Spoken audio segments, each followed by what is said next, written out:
En France, une personne sur 4 rêve d'écrire un livre, mais seulement une personne sur 20 passe à l'action. Alors peut-être que vous aussi, vous avez depuis longtemps une profonde envie d'écrire, que ce soit un roman, un récit personnel, un livre en lien avec votre domaine d'expertise, mais que vous ressentez des obstacles, des résistances, au point que vous vous posez la question, est-ce que ce rêve va se réaliser un jour ou est-ce que vous allez mourir avec ce livre encore à l'intérieur de vous? Alors, pour en parler aujourd'hui, je reçois Marie Caseraille, qui est l'autrice d'un roman remarquable qui s'appelle Poupée roumaine, qui est paru aux éditions Les Avrils, un roman qui m'a beaucoup plu. Marie a aussi participé au coaching Change ma vie, et donc je lui ai proposé cet échange pour qu'on puisse parler de tout ce qui se passe pour que le rêve d'écriture devienne une réalité. Donc, comment surmonter les doutes, comment croire suffisamment en soi et en son projet pour le mener jusqu'au bout et comment vivre les montagnes russes émotionnelles du processus créatif. Marie, c'est un plaisir de te recevoir sur Change ma vie. Bienvenue. Merci, plaisir partagé. Alors, est-ce que tu veux commencer par nous parler de ce livre, Poupée roumaine? Oui, Alors, sans déflorer l'histoire, est-ce que tu veux nous parler un peu de quoi est-ce que ça parle et pourquoi est-ce que tu as voulu l'écrire? ouais. Alors, Poupée roumaine, c'est un livre que j'ai porté en moi pendant longtemps, qui raconte un voyage que j'ai fait chez ma grand-mère en 2014, dans un petit village roumain, un petit village qui est vraiment coupé du monde et coupé du temps. Et je suis partie dans ce village parce que je voulais partir à la recherche de mes racines. Donc, je suis partie avec ma mère en poche pour faire connaissance avec ma grand-mère, qui est une femme très taiseuse. On sent qu'elle a beaucoup vécu, mais elle raconte pas grand-chose. À la rencontre de ma tante, qui est une femme très puissante, et à la rencontre, en réalité, de toutes les femmes en fait de ma lignée maternelle qui m'ont précédée et qui avaient tout en commun d'avoir des destins brisés ou des trajectoires empêchées. Et ce voyage m'a apporté des réponses. Et ça a été pour moi, si tu veux, la rencontre en fait avec les secrets d'un pays, les secrets d'un village et les secrets d'une famille. Ouais. Alors moi, comme je le disais en introduction, c'est un livre qui m'a vraiment, beaucoup plu, que j'ai lu, pen en une semaine de vacances. J'ai beaucoup aimé cette galerie de personnages. J'ai beaucoup aimé il y a quelque chose d'extrêmement vivant, de très, coloré, pour ce qu'on peut pas nécessairement dire au sujet d'un roman, mais j'ai trouvé qu'il y avait vraiment une vie qui jaillissait de ce roman. Ça m'a énormément plu.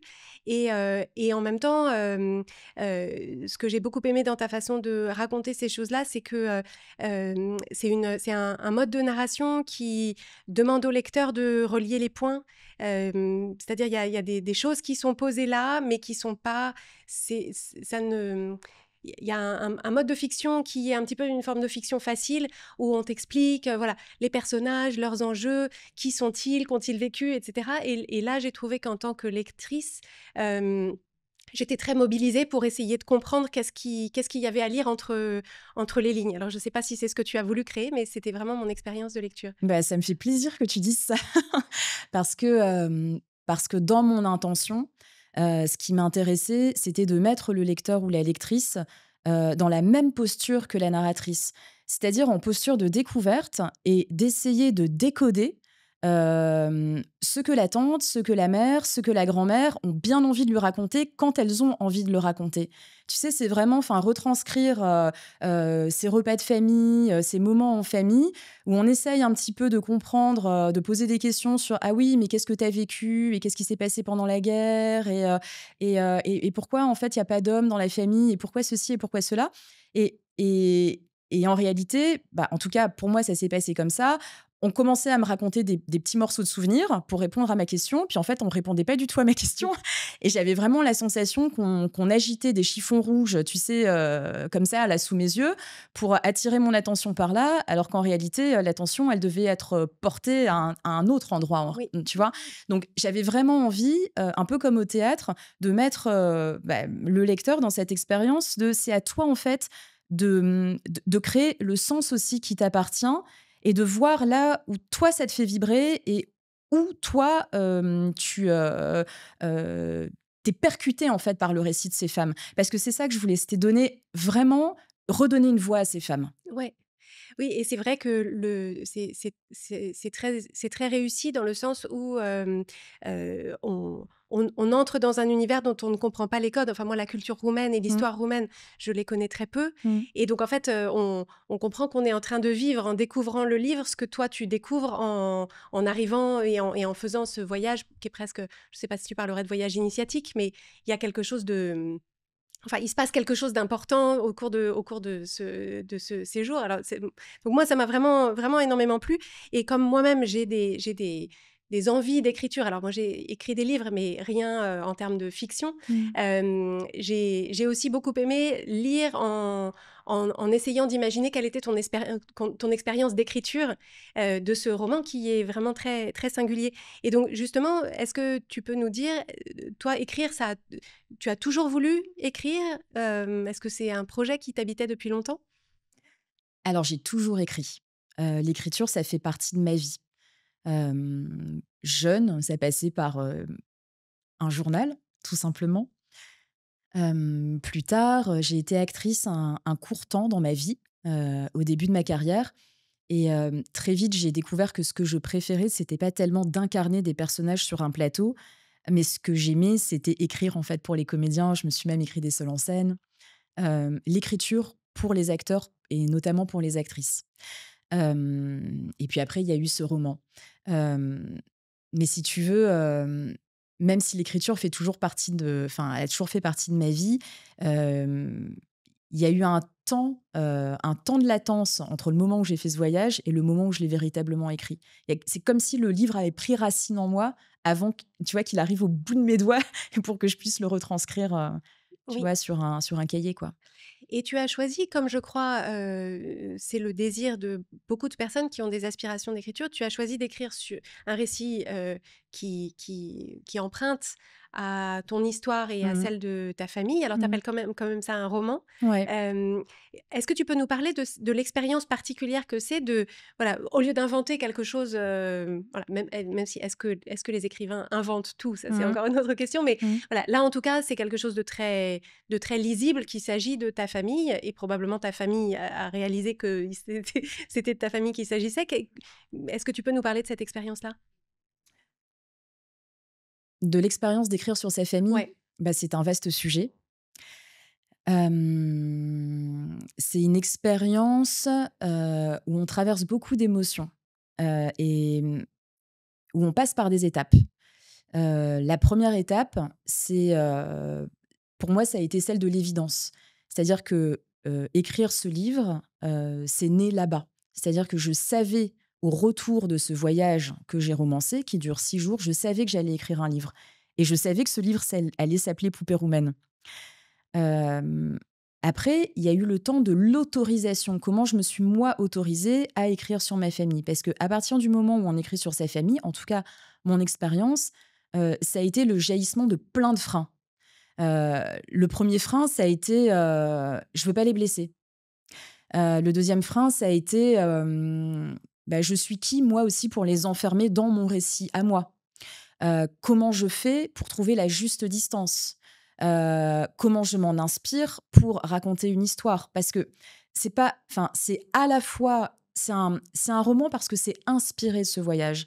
Tu vois, j'ai sélectionné des souvenirs, j'ai sélectionné des moments qui ont été forts, je les ai agencés d'une certaine façon et j'ai inventé une langue, tu vois? Donc il y a cette distance qui s'est opérée. Donc il y a eu l'évidence, ensuite il y a eu le moment de l'autorisation et du dépassement des freins et puis ensuite, il y a eu le moment de création où la distance aussi par rapport aux personnes réelles de ma famille s'est opérée à travers le travail de la langue et le travail de la construction de la structure narrative. Ouais. D'accord, OK. Donc en fait, c'est presque dans la technique d'écriture Oui. que tu trouves une forme de distanciation, Mmh. voilà, c'est pas tout à fait moi, c'est pas tout à fait vous, donc ça autorise à raconter ce que tu as envie de raconter d'une certaine façon? Ouais, ouais, ouais, on peut le voir comme ça, tout à fait. Ouais. Ouais. Mmh. Et de quelle façon est-ce que ta famille a reçu ce récit? Est-ce que ta mère, l'a lu, le livre? Alors non, elle ne l'a pas lu. Ouais. Voilà. C'est peut-être et ouais. Et qu'est-ce que tu enfin, Bah, je trouve que c'était ça lui ouais, appartient et ouais, que en fait, elle est libre de ça. C'est-à-dire qu'à partir du moment où moi, j'ai décidé que j'étais libre d'écrire cette histoire, qui est personnelle, qui est intime et en même temps dans laquelle il y a suffisamment de distance, je pense, pour qu'elle soit universelle, j'ai décidé aussi que tout le monde était libre. Donc tout le monde est libre de le lire ou de ne pas le lire. ouais. Mmh. Et on parlait justement à l'instant de technique d'écriture. J'ai trouvé que ton style d'écriture était très singulier Mmh. et ça, c'est quelque chose que, à titre personnel, je ressens comme une barrière à l'écriture, c'est le fait d'écrire des choses en se disant: «Non mais mon style, c'est soit, ultra banal, soit, trop bizarre, soit prétentieux», et et je me demande, est-ce que ton style d'écriture, c'est quelque chose qui, que tu construis du coup, si tu écris depuis toujours, Mmh. que tu le construis depuis toujours? Est-ce que c'est quelque chose que tu as travaillé au sein de ce livre-là? Mmh. Est-ce que tu peux nous en parler? Ouais. Hem, alors je dirais que chez moi, l'écriture, c'est la symbiose entre un truc qui jaillit et qui jaillit du fond des tripes, et un travail où je sculpte pendant longtemps. Moi, ce que j'aime dans le rapport à la langue, c'est vraiment de sculpter les mots, de ciseler les phrases, pour donner en fait, pour créer des voix. Donc oui, c'est beaucoup de travail, mais à partir d'une discipline aussi, parce que j'écris tous les jours et à partir aussi de ce texte que je sélectionne où, en fait, il y a eu du jaillissement, l'énergie est juste et à l'intérieur de ce texte où l'énergie est juste, là, tu vois, je viens travailler pour modeler, en fait, tu vois? Comme le sculpteur qui va sculpter longtemps la pierre pour que ça ressemble à ce dont il a envie que ça ressemble. Ouais, c'est beau de l'expliquer comme ça. Mmh. Et est-ce que tu saurais, raconter le processus d'écriture entre l'idée d'écrire ce livre, donc au retour de ce voyage, Mmh. et le moment où le livre est publié? Ouais, Bah, il s'est passé une dizaine d'années du coup. ouais, ouais. Est-ce que tu pourrais découper ça en phases? Absolument, je fais comme tu veux, je découpe tout ce que tu veux. Alors la première phase, ça a été, vraiment l'évidence. C'est-à-dire, ça a été une nécessité, ça a été, une conviction. Vraiment, ça s'est imposé à moi. C'est-à-dire, j'étais dans la petite cuisine de ma grand-mère, j'essayais de prendre des notes dans un petit carnet pour essayer de démêler le faux du vrai de ce qu'on était en train de me raconter et puis, de noter parce que en fait, je voulais garder une trace, en fait, aussi de ce qui s'était passé, en fait, dans ma lignée maternelle. Et je me rappelle, enfin, vraiment être dans cette cuisine et me dire: «Mais en fait, c'est tellement fou tout ce qu'on est en train de me raconter que, en fait, j'ai l'impression qu'on me raconte un roman». Enfin, j'ai l'impression que là, c'est vraiment la réalité qui dépasse la fiction, tu vois? Ce truc qu'on dit de temps en temps. Et donc il y a vraiment eu la conviction et puis il y a eu la conviction, je dirais, voilà, au départ. Ça a été le premier moment. Ensuite, je suis rentrée, je me suis dit: «Je vais écrire ce livre qui va s'appeler Poupée roumaine» et puis je l'ai pas écrit. Je l'ai pas écrit parce que pendant un certain temps dans ma vie, j'ai eu envie de construire d'autres choses. J'ai construit une vie de famille, j'ai construit, une vie professionnelle qui me plaît, et le rapport à l'écriture, j'avais envie que ce soit un rapport à l'écriture, qui soit détaché d'une publication, qui soit détaché d'un marché. Tu vois? Qui soit au départ détaché d'un partage avec un lectorat. J'avais envie d'écrire pour le plaisir, tu vois? Alors, j'allais dans des ateliers d'écriture, je travaillais plus ou moins la matière, tu vois, de Poupée roumaine ou pas d'ailleurs, mais ce qui m'a amusée pendant longtemps, c'était vraiment d'être, juste dans le plaisir, de tester plein de trucs, de partager, tu vois, des textes à voix haute avec des personnes qui participaient à des ateliers. Et puis, donc il y a eu tout ce temps-là, tu vois? Et ensuite, il y a eu, une phase, pour finir la découpe, Mmh. qui a été, la phase de la nécessité absolue d'écrire ce livre. Il y a eu un événement, très fort dans ma vie en 2021.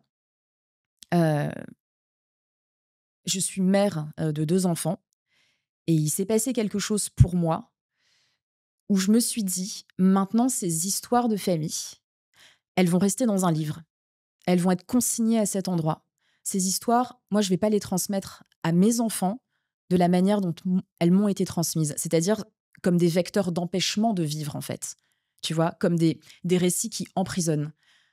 Pour moi, ça a été clair et net et à partir du moment où il y a eu cette prise de conscience, le distinguo, si tu veux, s'est opéré. C'est-à-dire que les histoires qu'on m'avait transmises, elles allaient s'arrêter là et elles allaient être consignées dans un livre et ensuite ma vie, ça allait être autre chose et moi, j'allais inventer une autre histoire de famille. Incroyable, OK. Mmh. Parce que donc, tu as 2 enfants qui ont aujourd'hui 6 et 9. donc ça veut dire que l'aîné est né peu de temps après Ouais. ton retour de ce voyage et donc en Mmh. fait son destin jusqu'à présent, enfin il y a un parallélisme avec l'histoire du livre. Enfin il était là, cet enfant en même temps qu'une partie du processus? Ouais, bah, j'ai eu mes Ouais. enfants et puis je me suis mise à écrire Oui. et voilà, Non, ouais. je pose la question parce que, je pense que pour beaucoup de personnes qui ont justement des enfants, Ah oui, je vois hem, où tu vas venir. il peut y avoir, alors au-delà de donc je comprends du côté très significatif d'histoire de famille pendant qu'on est en train de construire Mmh. une famille, Mmh. mais ensuite d'une façon purement logistique, Mmh. quand on travaille et qu'on élève, 1 enfant puis 2, Mmh. on sait que l'écriture ça prend quand même du temps. Oui. Alors c'est une croyance peut-être que j'ai, Non, non, ça mais prend mais du on temps. voit bien, voilà, le jaillissement, la sculpture, les Mmh. ateliers et cetera, Ouais, c'est quand même, c'est un investissement de temps ouais. et comment est-ce que toi, tu as trouvé ce temps? Comment est-ce qu'il s'est matérialisé? Eh ben, écoute, je vais te dire une chose, il s'est matérialisé de manière très imparfaite. C'est-à-dire que j'ai très vite compris, à partir du moment où le livre est devenu nécessaire, que ma vie n'allait pas changer, que j'allais garder un emploi, que j'allais garder mon mari, que j'allais garder mes enfants, que j'allais garder mes copines et donc en fait, que je disposais finalement d'assez peu de temps pour écrire ce livre. Mais en réalité, quand on regarde, on commence à regarder le temps dont on dispose et qu'on a envie d'en créer pour ce qui est important pour soi et qu'on a envie d'en créer pour sa priorité, ben, en fait, on le fait. Enfin, en tout cas, moi, c'est ce que j'ai fait. J'ai vraiment décidé que le peu de temps dont je disposais, et parfois, tu vois, ça passait par, je sais pas, 20 minutes après mon déjeuner entre deux réunions. Je me disais, ce qui est important, c'est d'écrire un peu tous les jours. Euh, et tu vois, c'est là aussi où ce que tu proposes dans le coaching Change ma vie a été hyper aidant. Parce qu'il y a vraiment ce truc de vouloir aboutir ce livre. Il y a eu ce truc de vouloir aboutir ce livre. Il y a eu ce truc d'accepter que de toute façon, les conditions, elles étaient complètement imparfaites et que je n'avais pas 3 mois de résidence, tu vois, d'artiste à partir au bord de la mer. Hem et donc je me suis dit: «Bon, bah, qu'est-ce que tu peux faire?» et un des trucs qui m'a le plus aidé, c'était de me dire: «Il faut que tu penses à la Marie de dans 7 mois». J'ai commencé à écrire en avril 2021 et en décembre, je veux qu'il y ait une V1 qui soit terminée et une V1 quand même assez solide.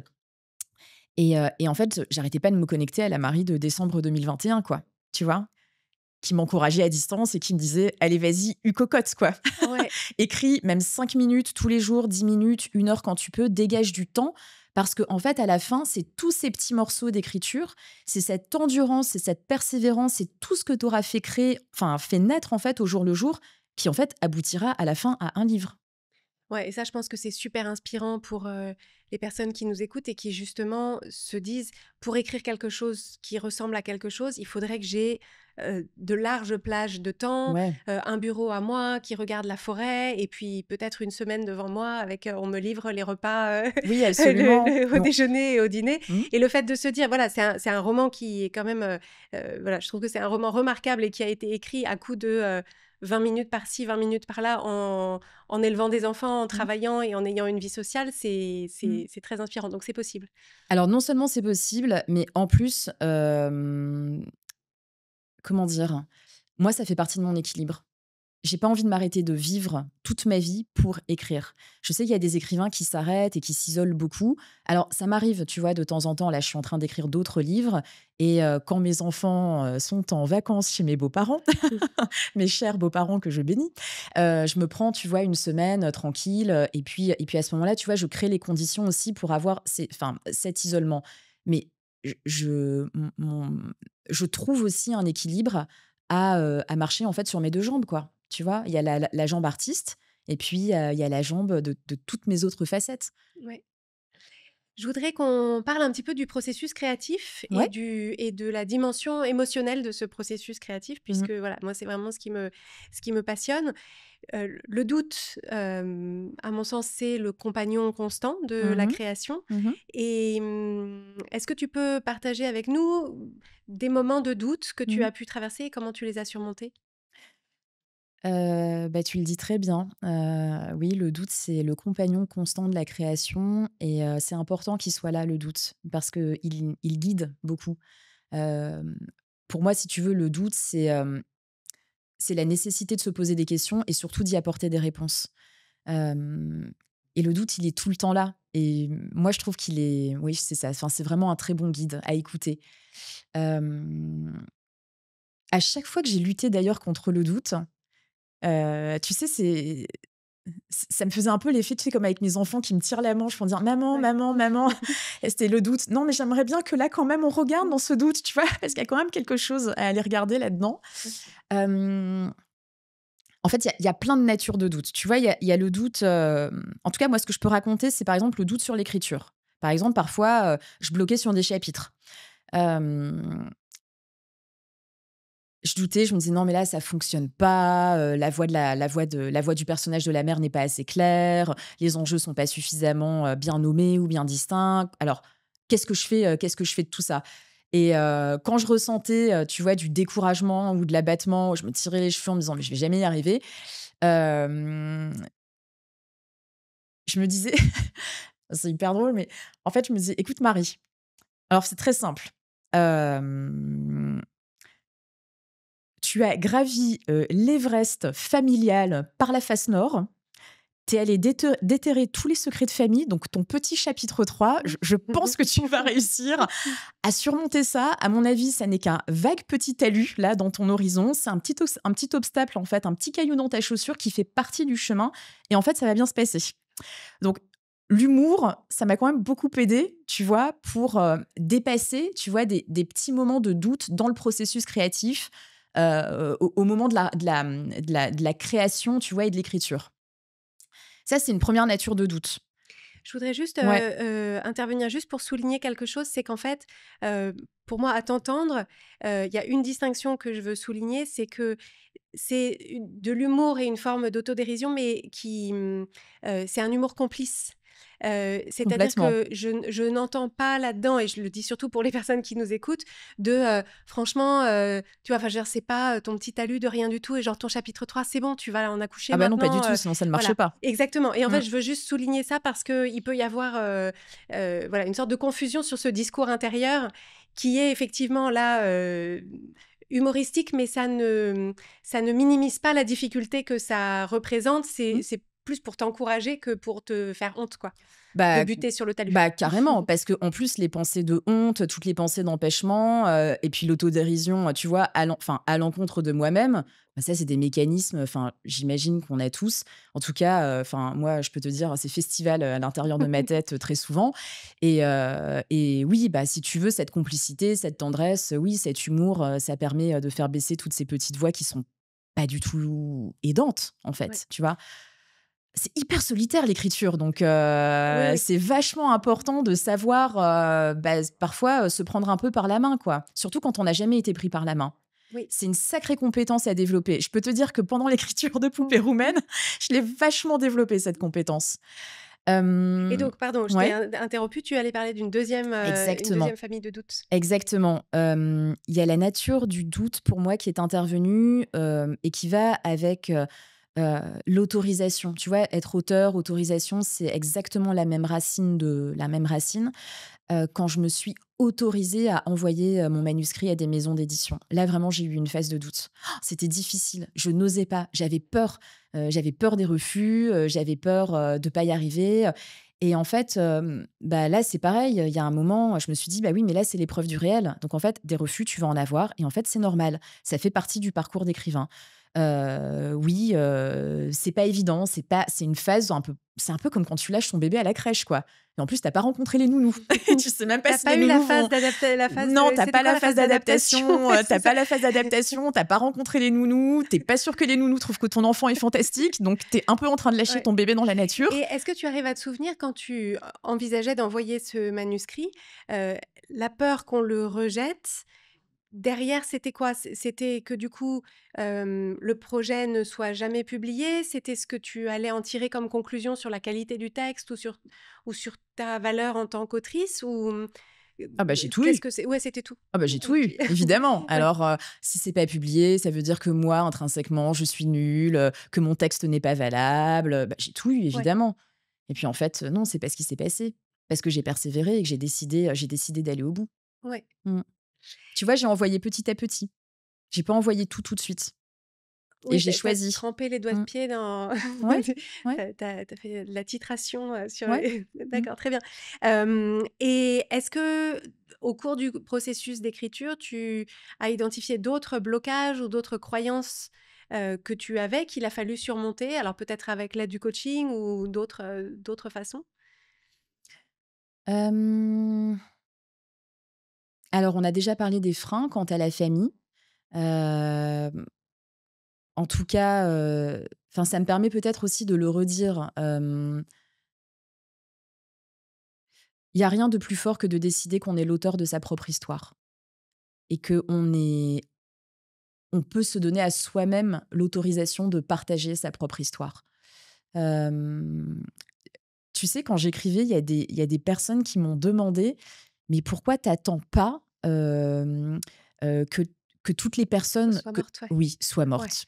Et là, je me suis dit: «Je ne vais pas faire ça. Je ne vais pas attendre que la mort de mes proches soit l'autorisation, tu vois, magique pour que moi, je puisse prendre ma place». Je me suis dit: «Ça n'a aucun sens. Enfin, sinon mes 15 ans de psychanalyse n'ont vraiment servi à rien du tout». Donc non, c'est vraiment, c'est une décision qui est puissante et qui est forte et qui vient vraiment, je sais pas comment te dire, même je le sens là dans mes pieds, c'est quelque chose qui te redresse. Et quand tu prends conscience aussi que si tu, deviens l'auteur de ta propre histoire et que tu décides de la partager, ça n'enlève rien à personne. Encore une fois, tout le monde est libre de lire ou de ne pas lire, de partager cette version ou de ne pas la partager. Et voilà, c'est tout, ça s'arrête là. Hem, Tu me parlais des doutes là ou tu me parlais Ou de, des blocages, des ah bah, dans les croyances, blocages, ce qui est intervenu enfin, pour moi, dans mon processus d'écriture, c'est aussi tout ce qui est de l'ordre de la procrastination.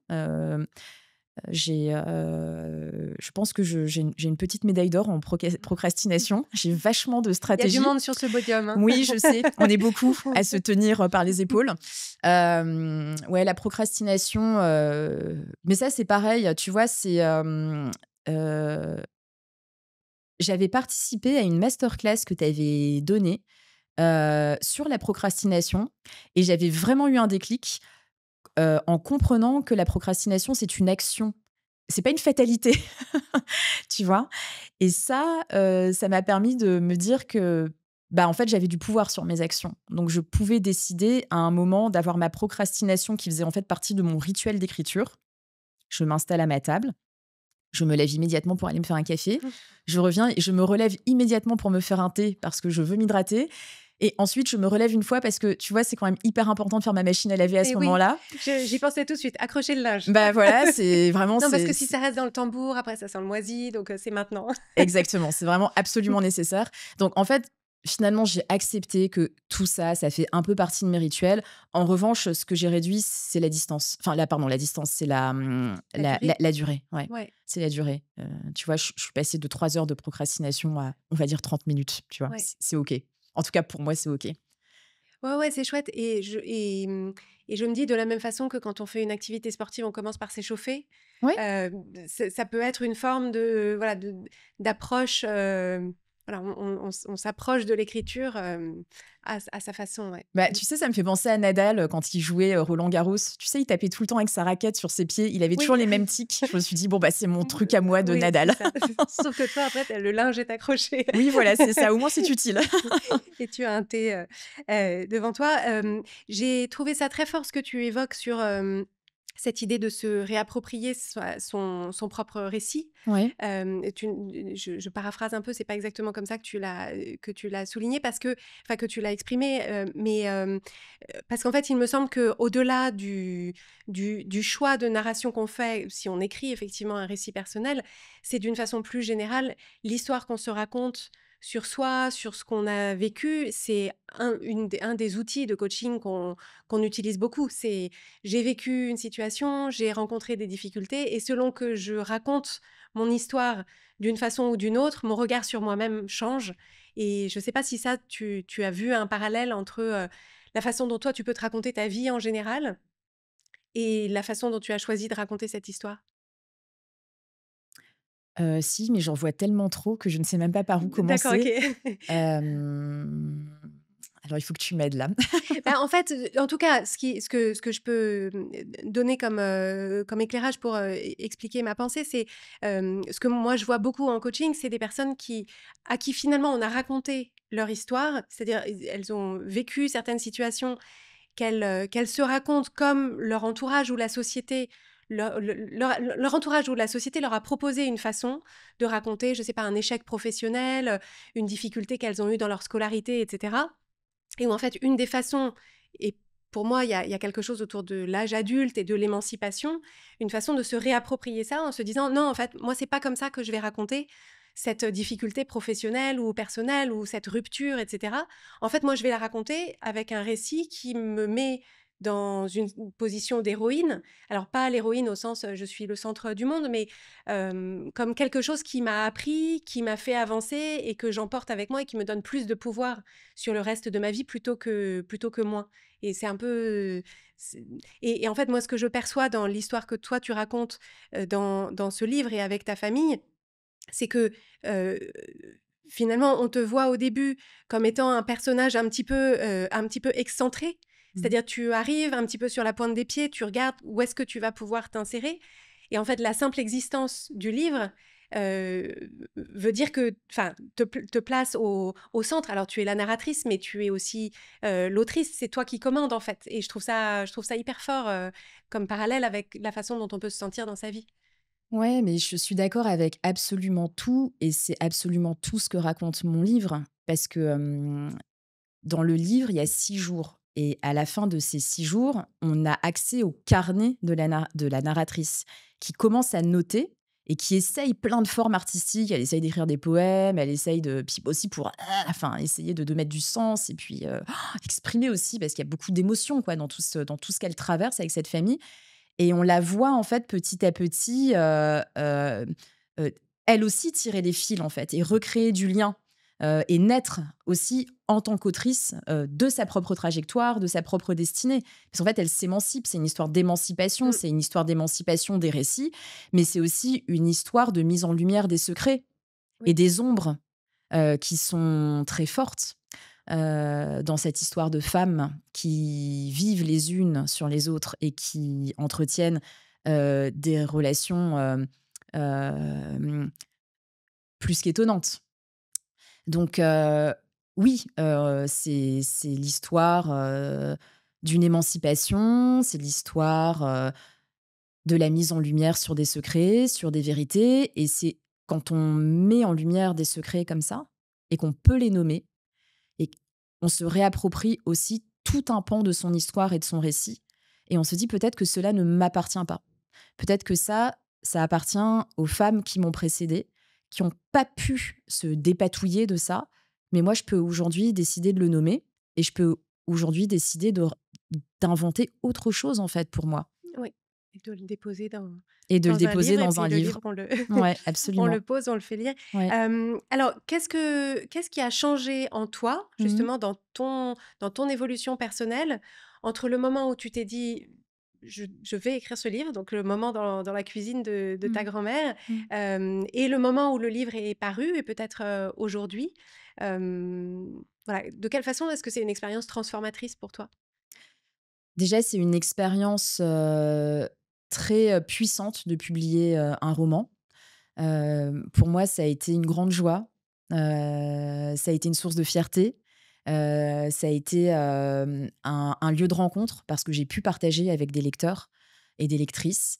Et puis je pense que tu vois, ce qui a principalement changé pour moi, c'est que je suis passée de je veux écrire un livre à je suis en capacité, en fait, d'écrire un livre. Il y en a déjà un qui existe. Et c'est comme si, tu vois, ça avait ouvert la porte du désir, quoi.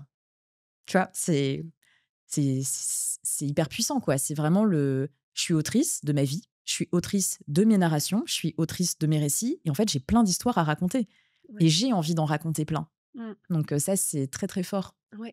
Alors tu participais au programme de coaching pendant une partie de ce Ouais, processus. ouais. Est-ce que tu pourrais parler de ces outils-là et la façon dont ça t'a été utile dans tout ce processus? Alors, moi, ce que j'ai vraiment envie de valoriser, parce que j'ai adoré, c'est simplement déjà la structure. En fait, c'est le fait d'avoir accès, en fait, d'être en comment dire? C'est comme si c'était une sorte de coaching collectif permanent parce que, on peut assister au coaching de chacune. On peut poser ses questions, en ligne, sur, Cher Coach. Hem, j'ai vraiment eu la sensation pendant tout ce programme d'accompagnement d'avoir accès à une communauté de femmes qui, en fait, vivaient avec des projets qui n'avaient rien à voir avec le mien, exactement la même chose, mais tu vois, sur des projets différents. Ce qui m'a beaucoup plu, c'est vraiment le côté structure, hamac, polyphonie de voix de femmes qui sont toutes avec plein de projets, plein d'ambitions, plein de galères, des maris, des enfants, des copines, tu vois, et qui, en fait, bah, avancent, quoi. Tu vois, c'est chacune sur le. Enfin, ça, j'ai trouvé que c'était hyper chouette, hyper inspirant. Il y a vraiment ce truc de communauté de femmes, enfin, pour moi, j'ai trouvé ça, hyper, hyper, hyper puissant. Donc ça, c'est le premier truc. Ensuite, dans la manière dont moi je l'ai vécu, c'est vraiment, en fait, je crois que ce qui a été le plus fort pour moi, ça a vraiment été, tout ce qui tourne autour de la meilleure alliée. Tout ce qui tourne autour de la complicité avec soi-même. Tout ce qui tourne autour de, comment tu t'accompagnes tous les jours. Comment en fait, ce qui compte, c'est pas tellement ton résultat, c'est l'élan. À la fin, il y aura un résultat et c'est de l'art. Donc tu sais pas encore à quoi ça va ressembler.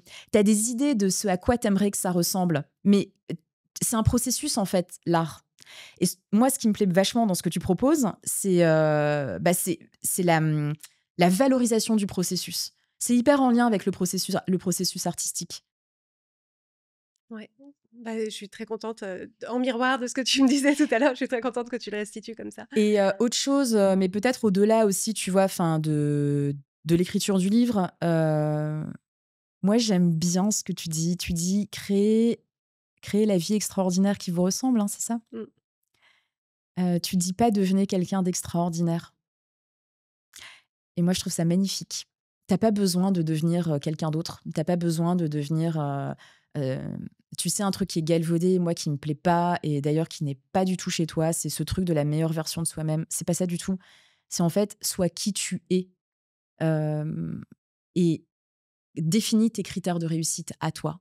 Définir ce que toi, tu as envie de réussir, à l'intérieur, en fait, de cette structure, accompagnante. Et je trouve que c'est, bah, enfin, je sais pas, moi, je suis très, très touchée, par, Ouais. sois toi-même, en fait Oui, oui, et je trace ta route. je le vois beaucoup comme une invitation, à, au enfin, c'est vraiment cette image-là que j'ai en ce moment, c'est cette idée de retour vers soi.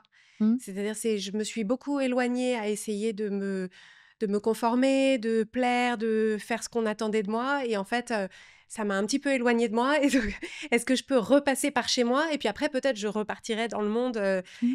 mais voilà, il y a quelque chose autour de ouais, de se rapprocher le plus possible de l'essence de ce qu'on a à vivre, à partager et Ben, oui et puis d'arrêter de se corriger, quoi. En fait, ça va, bah, j'ai plein d'aspérités, j'ai plein de défauts, et puis, bah, ouais, parfois je continue de procrastiner et en vérité, parfois je procrastine 3 heures et ben, c'est pas grave. ouais. C'est comme ça, je suis comme ça et ça m'empêche pas d'avancer, ça m'empêche pas d'entretenir mon élan et voilà. C'est comme ça qu'on avance aussi, en étant juste, bien, comme ça, Ouais. soi-même, en s'acceptant.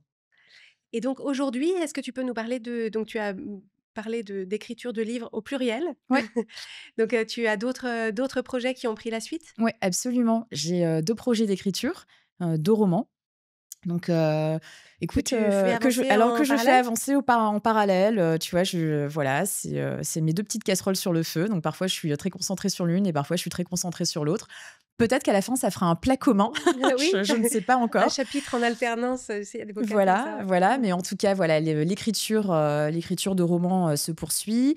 J'aimerais beaucoup que Poupée Roumaine soit mis en scène, donc je discute Oui. aussi avec des metteurs en scène, des metteuses en scène, pour, organiser aussi des lectures avec, Mmh. des actrices parce que je pense que ce serait, une très, très belle histoire à mettre en scène et je l'ai aussi conçue comme une pièce de C'est vrai que c'est théâtre. très théâtral, ouais. Mmh. Ouais, il y a beaucoup de voix, il y a beaucoup de voix féminines, il y a beaucoup de Oui, monologues, il y et a il y beaucoup a un de seul enfin, il y a un décor principal, qu'on imagine bien, il y a un décor, il y a représenté cette sur petite scène. ferme, Ouais. un peu inquiétante, voilà, avec, cette colline et ce cimetière au loin, dont on a un peu peur. Toujours la trouille de se faire un peu croquer par un vampire, quoi et donc voilà, donc il y a l'écriture de ces 2 romans, il y a l'envie de porter, Poupée Roumaine à la scène et puis la vie à côté. Ouais. Alors, parmi les personnes qui nous écoutent, il y a sans doute des personnes qui portent un projet en elles, Mmh. ou alors qui ont envie d'écrire mais qui savent pas quoi Mmh mh. et je me demandais si tu avais un message à leur transmettre, quelque chose à leur dire? Absolument, j'ai, écrit un petit texte, pour ça. Génial, Donc je vais le lire, je vais essayer de le lire bien face à la caméra, mais j'aurai aussi les yeux sur mon petit carnet. formidable.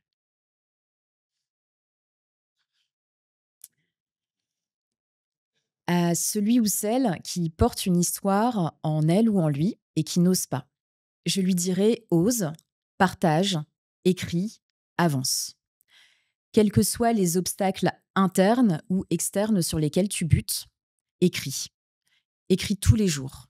Même 5 minutes dans le métro, 5 minutes au sortir de ta douche, 12 minutes après ta pause déjeuner, 3 jours si tu veux t'inventer ta propre résidence d'écriture au bord de la mer, au bord de la forêt, mais surtout ne reste pas au bord de toi-même. Si tu as le plaisir en toi d'écrire, convoque-le et donne-le toi ce plaisir. Peu importe le résultat. Écris avec tes tripes, écris avec ta tête, sois sauvage, pas poli et élance-toi. À celui ou à celle qui a envie d'écrire sans savoir quoi, eh bien, je lui dirais: «On s'en fout. Démarre par là, cet instant de "je ne sais pas" et laisse courir ta plume». Si tu pratiques l'écriture quotidiennement, quelque chose va émerger. Une histoire, une voix, un lieu, un personnage, peu importe, mais laisse-toi surprendre et laisse-toi la chance de te surprendre. Et puis, il y a une autre catégorie de personnes qui aimeraient écrire, mais qui ne peuvent pas. Et il y a plein de raisons pour lesquelles on ne peut pas.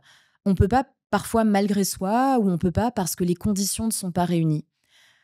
À cela, j'ai envie de dire, eh bien, tôt ou tard, si c'est si important pour vous, l'écriture, vous trouverez la manière de rendre cela possible. En attendant, gribouillez, notez ce qui vous passe par la tête, écrivez quand ça vous gratte ou n'écrivez rien du tout. L'écriture, ce n'est pas une injonction. L'écriture, c'est un plaisir, un territoire qui n'appartient qu'à soi, et c'est sans doute un des derniers espaces ultimes de la liberté et de l'exercice de sa propre liberté.